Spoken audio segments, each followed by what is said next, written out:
Meet Francis. He works at the help desk, and he and his colleagues regularly deal with callers who can no longer log into their PCs because there's a problem with their passwords. Francis spends an enormous amount of his time assisting users with password issues. Due to the tremendous call volume coming into the help desk, users may have to wait a long time before their password is reset and they can log in again. Users cannot get on with their work and become frustrated. End users and help desk employees become dissatisfied.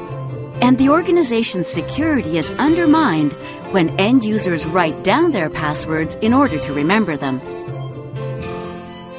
With Tools Forever's self-service reset password management, users can now reset their passwords themselves when there's a problem with logging in. Using a simple procedure in which users answer a number of questions they provided previously, they can set a new password themselves and log in again without the intervention of the help desk. Results of this solution: 90% decrease in password reset calls, quick return on investment, typically around 2 months, 24/7 support, meets audit regulations, and happier end users, help desk employees, and managers. For more information, don't hesitate to contact us.